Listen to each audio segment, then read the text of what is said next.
Hello, everyone. Today I'd like to talk about food security and urban farming in Singapore. I'll start off by giving a brief introduction into Singapore, their demographics, the current state of their agricultural sector, and how they're meeting their domestic food needs currently.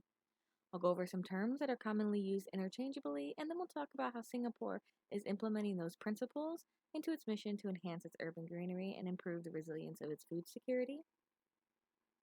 I'm a sustainability major, so I've always been interested in green practices and sustainability, but more so lately, I've been really interested in sustainable agriculture. Singapore is a great case study for that. In my free time, I like to refinish furniture and build things, so I thought it would be fun to have an activity that involved creating a planner and that everyone could take home, and that would hopefully get them engaged in thinking about sustenance farming and permaculture. Singapore is a sovereign city state. It's been independent since 1965. It has a long immigration history, and that shows its ethnic diversity through their official languages. The nation actually recognizes four official languages. It is a small nation, roughly 270 square miles, and that's only if you include all the islets that surround the main island. The main island called Singapore Island is only 18 square miles. Here's a more detailed map. It shows where Singapore is in relation to other countries like Thailand, Cambodia, Vietnam, and Malaysia. You can see it's right at the end of the Malaysian landmass. Despite its small size, Singapore has a very dense population with around 5.8 million people, the majority of which are on Singapore Island. If you look at their population density in relation to their total landmass, you get a population density of just under 22,000 people per square mile. However, if you take into consideration that the majority of the population is concentrated on the 18 square mile island of Singapore Island, that would be significantly higher. The population is 100% urban, and they've managed to overcome their land constraints by frequently reclaiming land from the sea, as well as developing vertically. Singapore ranks 13th in the world for buildings that are 150 meters and up, and it's famous for the lush greenery that covers those high rises. The economy in Singapore is strong, and it's known as a center for tourism, finance, and medical technology. In 2018, their GDP per capita was 64,582, which is actually about $2,000 more than the US GDP per capita for that year. Their total GDP output in 2018 was a little over 360 billion, and you could see the growth that they've experienced in 2019 with an increase of up to almost 505 billion. While Singapore has ranked first on the Food Security Index for the past 2 years, they actually rely on imported goods to meet their domestic food demands.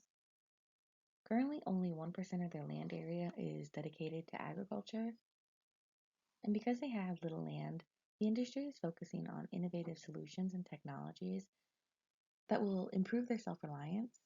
In addition to their 2030 goal of increasing high-rise green coverage, Singapore is also aiming to triple the amount of domestic food demand that is supplied by their own agricultural sector. Currently, they're only supplying 10%, and they're hoping to reach 30% by 2030, which will mean developing much more efficient uses of space and their limited natural resources. One example of how they hope to achieve this is by vertical farming by urban farming operations, such as this one pictured from Comcrop that was installed on the roof of a mall. This table shown here is from the Singapore Department of Statistics, and you can see that agriculture and fishing industries are small enough to not even warrant their own category. Instead, they're listed under other goods industries, which includes mining. This table shows that the share of nominal gross value added, which is the share of contribution to the nation's GDP after domestic consumption is accounted for. Starting in 1960, ag, fishing, and mining combined were only valued at 3.9%, and that number steadily declines every year after. There's one year where you see a slight uptick to 3.5, and then it goes back down after that.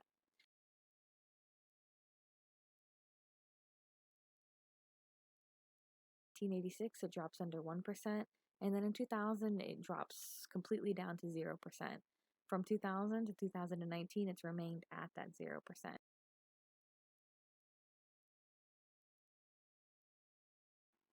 So, how can Singapore be the most food secure country in the world with an agricultural sector that contributes so little. Part of this is explained by how the Food Security Index is calculated. Metrics such as food availability, affordability, and percentage of the population that has easy access to nutritional and affordable foods are important metrics that Singapore excels in. Additionally, Singapore works to reduce the risks that are associated with their import reliant food system by diversifying the countries that they import from. By doing so, they hope to minimize total reliance on any one country for a product and thus insulate themselves from outside supply chain disruptions. However, they are still vulnerable, and if you look at their import data, even though they import from 180 countries, the top 5 countries that they import from account for 50% of their imported food supply. And if you expand that to look at the top 10 countries that they import from, that total then represents 75% of all the food that they import. If you look at the chart here, it shows the top 10 countries that they import from. And in 2018, they imported 10 billion US dollars, with the major categories being fish at 1.15 billion, beer and wine at 800 million, fresh fruit at 528 million, poultry products at 353 million, pork products at 323 million, and beef products at 253 million. To go a little more in depth on Singapore's imports and exports, here's a breakdown of the values from 2017. You can see that while Singapore does export a little bit in each category, that amount is usually dwarfed by the amount that they are importing. So, for example, in animal products, they were importing $3 billion and exported only $642 million. This is similar in the vegetable products. They're exporting $532 million while they're importing close to $2.2 billion. Now that we've gone over some of the demographic information and looked at the agricultural sector for Singapore, let's transition over to talking about urban greenery and sustainable agriculture. As I've mentioned previously, Singapore is well known for the green space within its city, and it's often called a city in a garden. The city has a goal to expand its skyrise greenery by 2030 to 250 hectares, a goal they're actually already close to reaching. Buba City's Urban Development Authority program LUSH, Landscaping for Urban Spaces and High Rises, the city has completed over 550 projects that have added roughly 150 hectares of skyrise greenery. This program works with developers to incentivize the implementation of greenery at the ground level, in sky terraces, in communal gardens on rooftops, and landscaping up the walls of the buildings. Urban green space has numerous benefits, including improved quality of life for residents, improved air quality, reduction of the urban heat island effect, and when edibles are included, it gives cities a chance to boost their food security. By integrating edible gardens and farming operations into their urban environment, Singapore is promoting a sustainable agricultural model that can be termed permaculture. Permaculture comes from the combination of the words permanent and agriculture. It refers to a systems thinking approach to agriculture that is sustainable because it's holistic and it seeks to imitate natural systems. Doing this means that many of the negatives that make traditional agriculture unsustainable are removed. When I say negatives of traditional agriculture, I'm referring to things like soil erosion and degradation, nutrient leaching, inefficient water usage, CAFA waste management, and pesticide problems.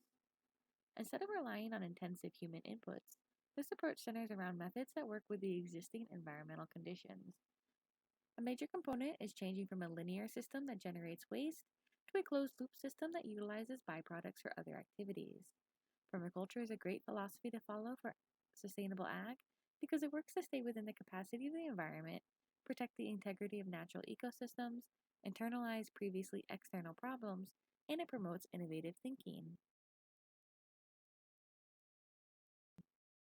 The term urban farming, while often used for any farming or gardening activities found within cities, actually refers to farming operations that involve commercial activity. So communal gardens or individual gardens that don't sell their produce are actually considered sustenance farming. Sustenance farming is when you're growing food for just you or your own family to consume. Urban farms often use a variety of venues to sell their wares to the public, from street markets to online shops, and also frequently sell to markets and restaurants that want to utilize fresh, locally grown products in their business. Urban farming operations are typically highly adaptive to the unique situation found within their own city and may include small animals such as chickens or goats.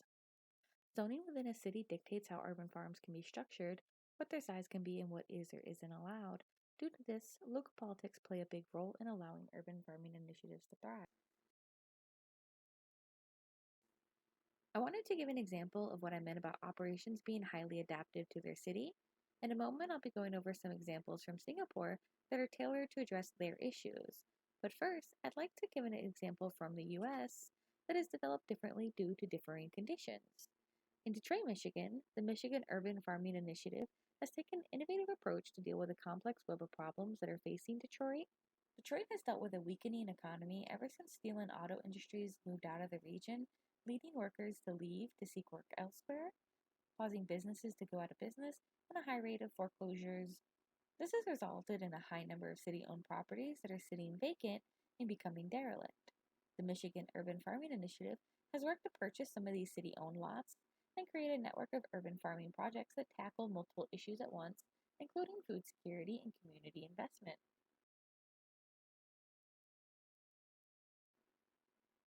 Another term frequently heard is vertical farming.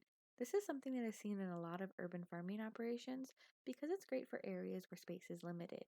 These can be indoors or outdoors, and they don't need large tracts of land unlike traditional agricultural methods. The example from Singapore that we'll discuss in a moment uses 30-foot towers that can rotate their shelving units so that each row of plants can be brought down to ground level when needed. These often utilize hydroponic, aeroponic, or low water consumption methods such as drip irrigation. Vertical farming can produce high yields on a very small footprint, and due to this, they are great for dense urban areas where creative reuse of space and conservation of natural resources is essential. So, permaculture is the philosophy that dictates how you structure your activities and leads you to take a holistic look at all the systems and resources that are being impacted by your actions. Urban farming versus sustenance farming is simply the method by which you partake in farming activities. Are you trying to build a business out of it or just feed your family? Vertical farming is exactly as it sounds, growing vertically to escape the limitations of land availability and to better manage resources. So now let's take a look at how Singapore has embraced all of these in an effort to promote a more resilient system of food security. To start off with, Singapore has worked to integrate greenery and agriculture right into the fabric of their urban city. They've utilized creative design to grow large yields in small spaces, to depend less on human inputs, and to grow using extremely water efficient methods. Community gardens in the city offer workshops for residents to teach them about gardening and guide them through the beginning steps to establish their own at home. This gives them the confidence to try their hand at sustenance gardening and participate in communal gardening programs. The activity at the end of this presentation is very similar in spirit. The idea is to get people engaged and break the initial resistance to doing something unfamiliar. All of these have led them to a budding agricultural system that is holistic and sustainable because it's working with their human environment on a large scale and promoting stewardship of natural resources. Every year, city officials are seeing increasing numbers of city residents turn out for events that are aimed at education or activities within the city that promote conservation of natural resources.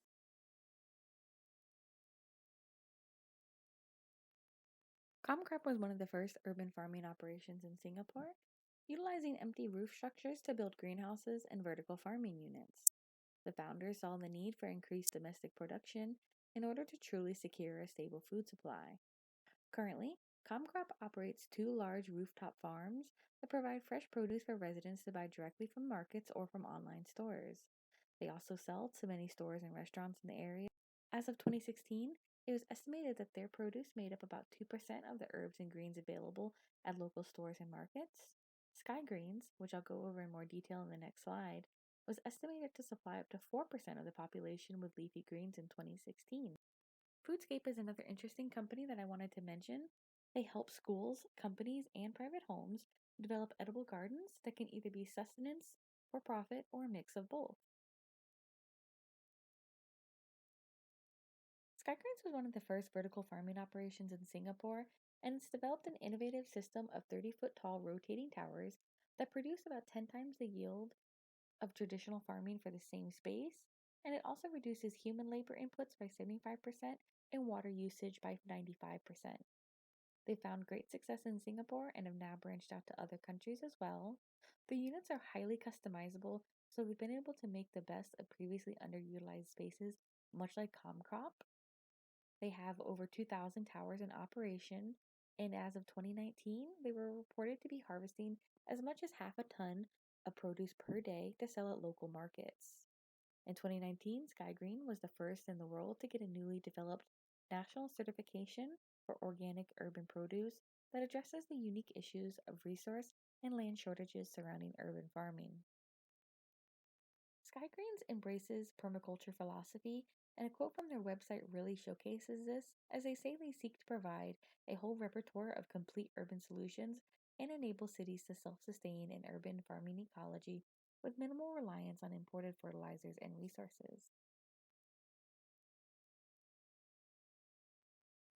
Now that we've taken a look at Singaporean demographics, agricultural systems, and some of the innovative things that companies are doing to improve food security, it's time for the sustenance gardening activity that involves putting together a small indoor garden in wooden planters. The planter is a two-tiered vertical planter so as to save space and be convenient for either like a windowsill or a countertop. That's the very basic design that I've come up with so as to be economical with materials. But vertical gardening systems, even those for residences, can be quite complex, including integrated drip irrigation systems. This is just intended to kind of be a fun way to encourage people to engage in gardening and then maybe cultivate a passion for it.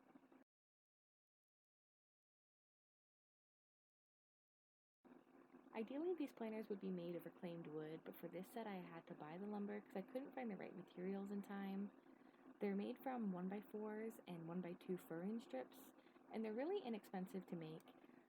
Each planter only costs about $4 or $5 to make. I'll include a material list and photos if anybody wants to try to build some at home. A great thing about this design is it's really customizable. You can change up the dimensions, the size, or even like how it's put together any way you want.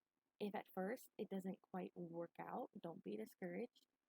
Um, Anytime you make something, especially if you're building it just from scratch or an idea out of your head, as you begin to build it, you'll figure out what does and doesn't work. So, usually, whenever I'm thinking of a design, as I start to build it, it goes through several versions before you reach like a final version.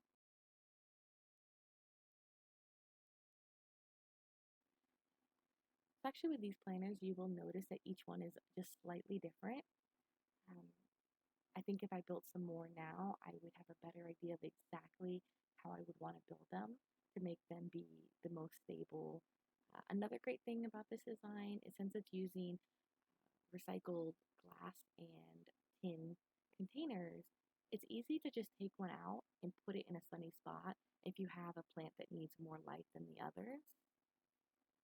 This kind of small system is great for herbs and veggies and succulents that are good with small containers. If you're interested in growing something that will eventually need a bigger container, you can use this idea as a starter and then transplant it to that larger container in the future.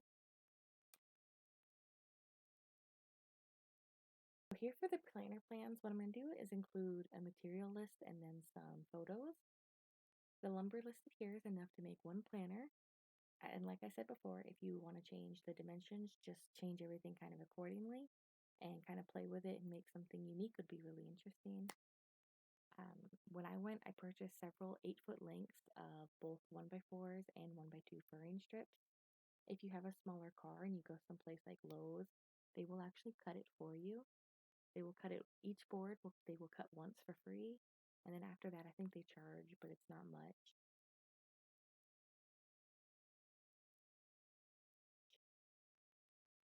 I use the 1x4s to make the boxes and the 1x2s to both attach the two boxes together and to add a stabilizing piece to the bottom of the bottom box. The way that I initially made the box made it a little unstable because I had the bottom connector sticking out so that the bottoms weren't flush. I did this because I wanted them to have more like a kind of a rustic or like a crate appearance. But what it did do was kill a little bit of my stability. For putting together the boxes, finishing nails are sufficient. I'll have a picture of the ones that I used in here. For attaching the side pieces that will connect the top and the bottom boxes, you can use 1-inch wood screws. Make sure they're just 1 inch, otherwise it'll come through. And make sure to pre-drill pilot holes so that the wood doesn't crack. You want to use a drill bit that's a little bit smaller than the diameter of the screw that you're using. If you don't have someone to help when assembling everything, then a cheap set of clamps makes it much easier. You can see pictured here how I use the clamps to attach the second box I was using or building to the first one that I'd already built. Makes it kind of easier once you've already done one.